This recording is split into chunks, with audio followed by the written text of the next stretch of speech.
So this channel is called Southern Keto. So I'm sure a lot of you have been wondering, where in the world is your shrimp and grits recipe? I'm from the upstate of South Carolina, so here is more barbecue and burgers, where if you go to our coast, places like Charleston, Beaufort, and even down into Georgia a little bit to Savannah, they have these beautiful shrimp that they bring in every day.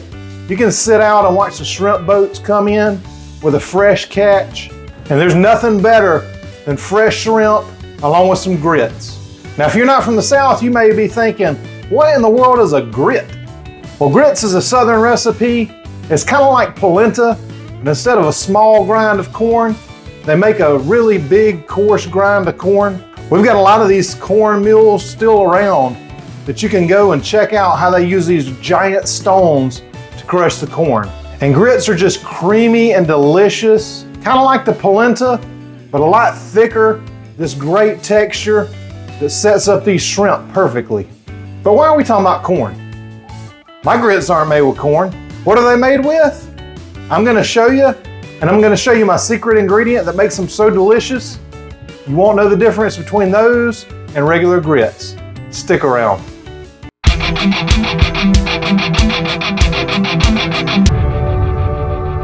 One of the classic Southern dishes that people think about when they think about the South is shrimp and grits. If you've vacationed along the coast, you know. You've had them, and you know how great they are. There's a few variations of these that I've had over the years. Some people use tasso ham. Some people use bacon in them. I've decided to use a sausage in mine. If you don't like sausage, use that tasso ham, use that bacon, use whatever you like. And some of the traditionalists probably have their pitchforks and torches ready to come after me, saying you don't need to put anything in but just the shrimp and the grits. And that's fine too if that's what you like. I just like flavor. So I'm gonna kick it up a little bit. I'm gonna show you all my secrets to making the most delicious non-corn grits that you can make. And the secret of that corn taste without the corn. If y'all are ready to take a trip along the South Carolina coast, buckle your seatbelts and let's get right into it. I'm gonna show you what you need for my delicious shrimp and grits. The first thing you're gonna need for this shrimp and grits is a couple bags of cauliflower. You're also gonna need some shrimp. I got these colossal ones from Walmart, and they are peeled and deveined, but I like the tail on. You're also gonna need a sausage. I got this beef smoked sausage from Aldi. You're gonna need some cream cheese. You're gonna need some butter, and I like this Kerrygold or the Irish butter from Aldi. You're gonna need a lemon. You're gonna need some heavy cream. And I also get this one at Aldi. You're gonna need just some plain old H2O, good old water. You'll need salt, either Redmond's or pink Himalayan. You're gonna need some white cheddar cheese or your favorite white cheese. Either one's fine if you don't have this one. You're gonna need some black pepper, and you can grind it fresh if you like to. I just made it easy on this one. You're gonna need your favorite seasoning for those shrimps, and I love the all-purpose seasoning. You're gonna use some Worcestershire sauce. That's just to give it some extra flavor. It really makes a big difference, but you don't have to use it. And my secret ingredient, you're gonna need some of this cornbread extract. That's what gives it the corn flavor. That's what makes it taste like grits without using the corn. So now to a blender, I'm gonna add in my frozen cauliflower rice. Now make sure this is frozen. This is key to giving it a texture that is just like grits. Make sure it is not thawed out no matter what you do. And just go ahead and add in both bags. We're going to do this all at once. Now make sure you start with your lowest speed and then just kind of work your way up a little bit if you need to, if you don't have a high-speed blender. If you have a high-speed blender, you can probably put it on your medium setting and it's going to come out just fine. Just experiment with yours. You want a real fine texture. Now I'm going to go ahead and cut up my sausage, and what I've done is just cut it into little slices like that, and then I'm just going to quarter those because we want bite-sized pieces. You want real small pieces to go with the shrimp. And this is the consistency that you want your cauliflower to be when it's done. So once you've got your cauliflower proper, we're going to go ahead and slice this lemon because we need the juice of it. So we're just going to cut it in half. We're going to go in with our lemon juicer, and if you don't have one of these, I'm going to leave the link down below for you. It's really handy. You always want to use fresh squeezed lemons because of the enzymes in there. It just makes it a whole lot better, taste-wise also. Now I've put these shrimps in my favorite bowl. I love using this bowl. It's my favorite bowl in the entire world. And I'm just going to season this up with that all-purpose seasoning. I'm going to mix it all in there, get everything coated really well. Now you can use as much or as little seasoning as you like, but I definitely recommend putting a good bit of seasoning on there to give it some extra flavor. I'm just going in one more. How about that? Just make sure you give it a good mix. You don't want a whole ton of seasoning on one shrimp and none on the rest. So just use your wooden spoon and go around and kind of get that seasoning proper throughout. Now once that's done, we're going to take one of my favorite kitchen tools, that gallon Ziploc bag. It's already got the lemon juice in it, and we're just going to go ahead and dump in the shrimp right on top of that lemon juice. This is what's going to marinate it. It's going to give it a delicious citrus taste. It's absolutely wonderful in shrimp and grits. Traditional Southern, that's just the way we do it. And we're just going to let it sit there and get real happy while we make the grits. And there's nothing shrimp like more than a nice massage, so go ahead and give them a little rub. They're going to love it and get all that flavor in there for them. Now if you like traditional Southern recipes like this, and you're not subscribed to my channel, just hit the little button down there. It just lit up for you. And anytime I do a traditional Southern but keto recipe, you'll know about it. So go ahead and take your favorite pan and turn it on a medium heat. What we're going to do now is pour the cauliflower in there, and we're just going to kind of dry roast it just to make sure that all the moisture's out of it. Normally it is, but sometimes if you get a bad batch that's been refrozen, it'll have some ice on there. You see how that's steaming like that? You just want to make sure this is nice and dry before we start making these grits.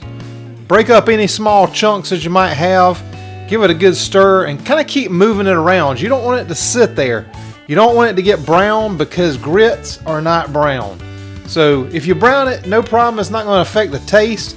Now once you're pretty satisfied that all the lumps and chunks are out of it, we're going to go ahead and pour in that heavy whipping cream. One thing I forgot to mention earlier too, if you don't like black pepper, if you want it to stay a nice white consistency the whole time, you could use white pepper instead of black pepper.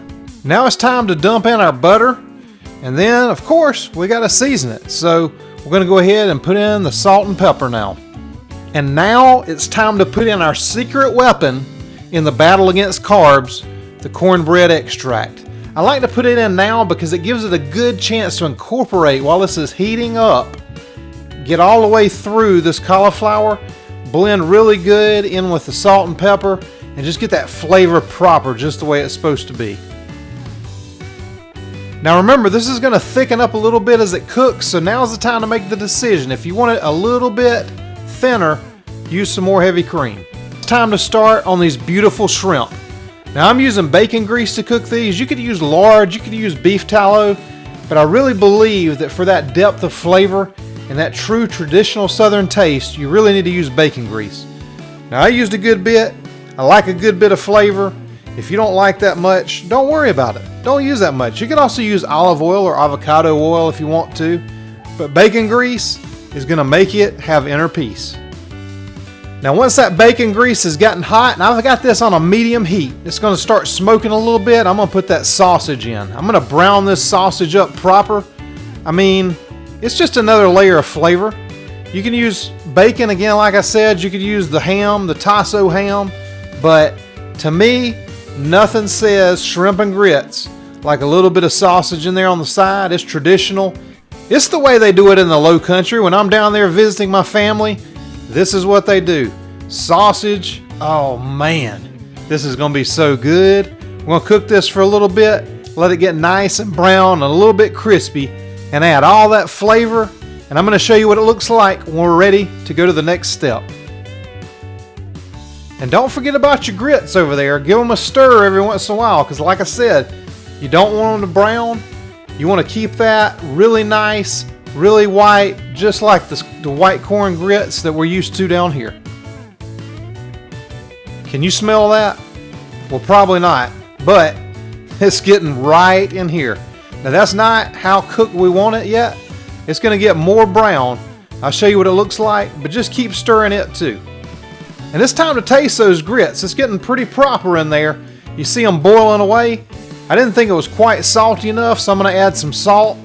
And I really do like a nice peppery taste in the grits. That's the way my Nana made them. We always had a little bit of pepper in there. She used black pepper because at the time back then, they didn't have white pepper. We didn't know what white pepper was. It was black pepper or no pepper. So that's what I'm going to use in there. I'm going to taste it until it's just the way I like it. And then that sausage ought to be about done. Oh yeah, baby. That sausage is getting right. So what we're going to do now is just take it out. I'm going to put it on a paper towel lined plate.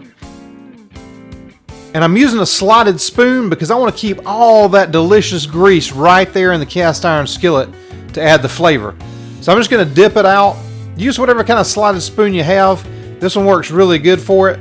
I turned the heat down right there just a little bit just to make sure that this grease doesn't burn, because the last thing you want is to waste that grease.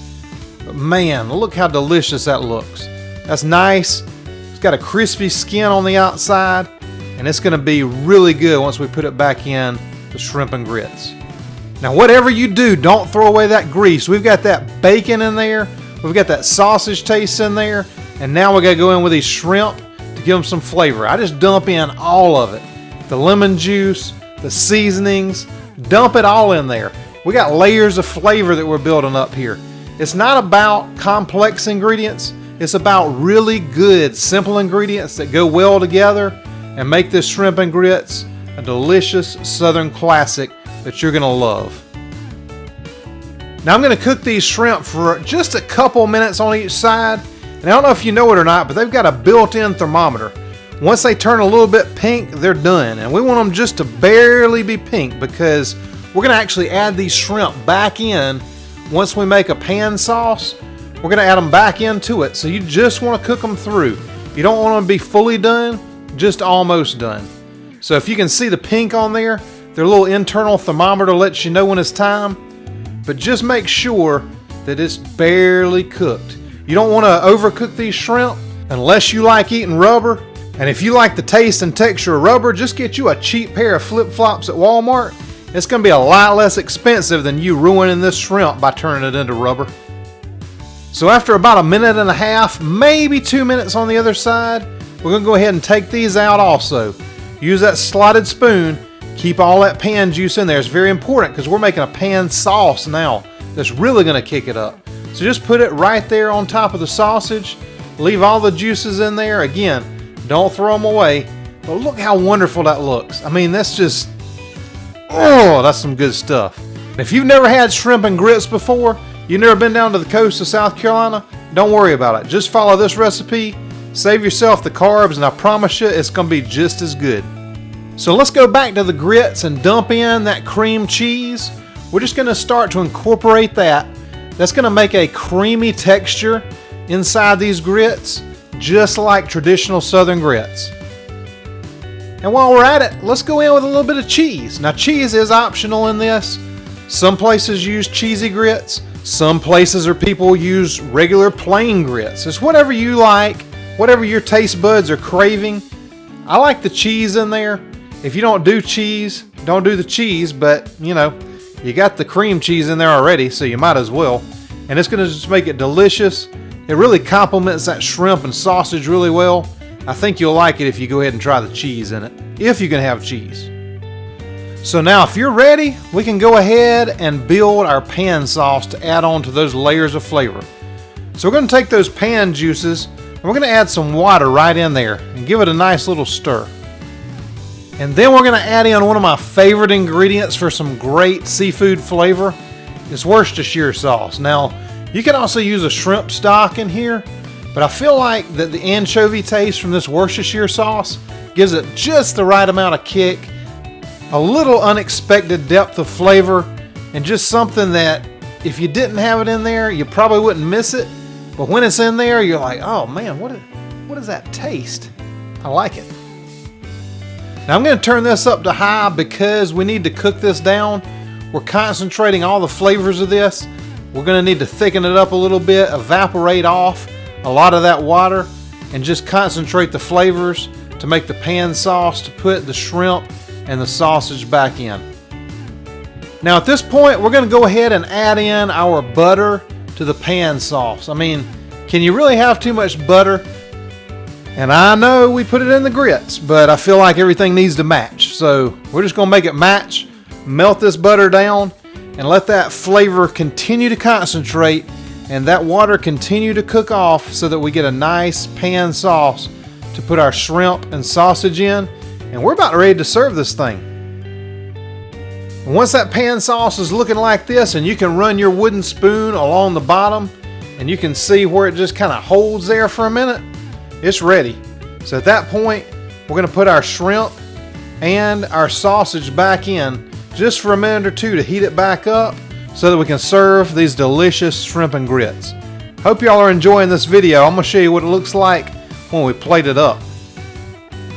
Oh man, and now it's time to plate this up and eat it.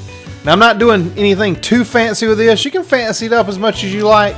I'm just getting a good plop of grits in each bowl, and then I'm going to cover it with this beautiful shrimp and sausage, and then we're going to go in with a little bit of that pan sauce, because that pan sauce adds flavor to the shrimp, to the sausage, but it also makes a great sauce to go on the side when you put it on the grits.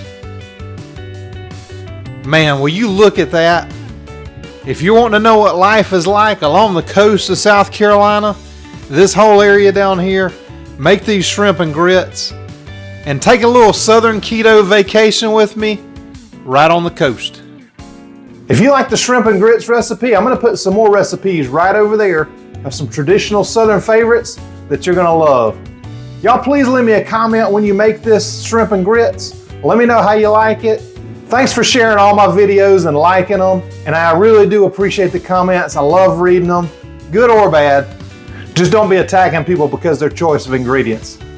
Thank y'all so much for watching, and I'll see you on the next video.